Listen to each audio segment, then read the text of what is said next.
Whether you believe werewolves could possibly be real or not, please do watch this short video, because the mind-twisting facts revealed may just flip your whole perspective. In a world where the line between fact and fiction often blurs, there's one legendary creature that has managed to capture the imagination of people across the ages: the werewolf.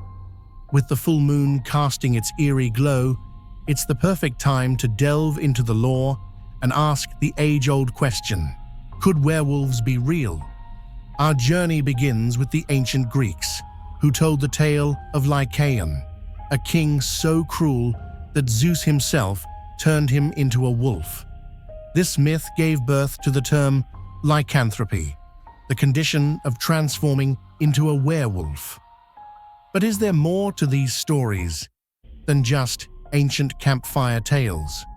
Fast forward a few millennia, and we arrive at the golden age of Hollywood, where the 1941 film The Wolfman set the standard for werewolf movies. It was here that silver bullets became the go-to weapon against these beasts, and the full moon their trigger for transformation.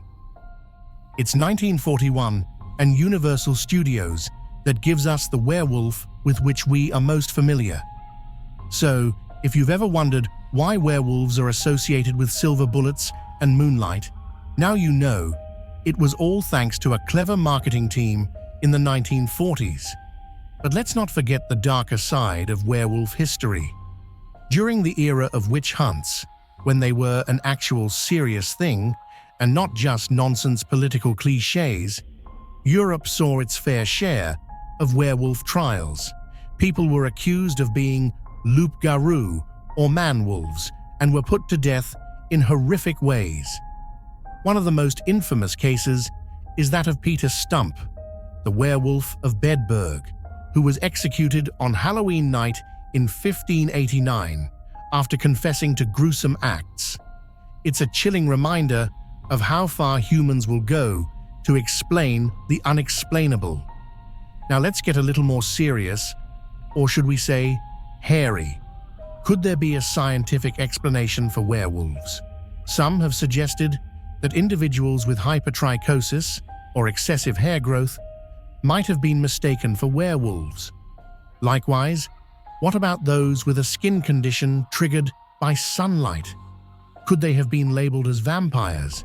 It's an intriguing theory, but as Meg Hafdahl, co-author of The Science of Monsters, points out, it's hard to believe now, but back in Europe thousands of years ago, people believed that they themselves were monsters. So, are werewolves real? The consensus among experts is a resounding, probably not.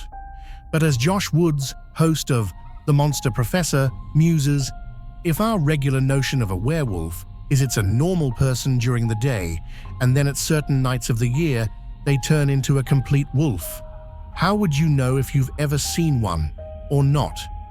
It's a question that keeps the mystery alive and ensures that werewolf stories will continue to haunt our collective imagination. As we wrap up our investigation, it's clear that while the existence of werewolves in the literal sense is unlikely, the myths surrounding them offer a fascinating glimpse into human psychology. They allow us to explore our fears and the darker aspects of our nature in a safe, albeit hair-raising way. So, the next time you find yourself gazing at the full moon, remember the rich history of the werewolf and let your imagination run wild. After all, a little bit of mystery never hurt anyone. Or did it? Howl at you later.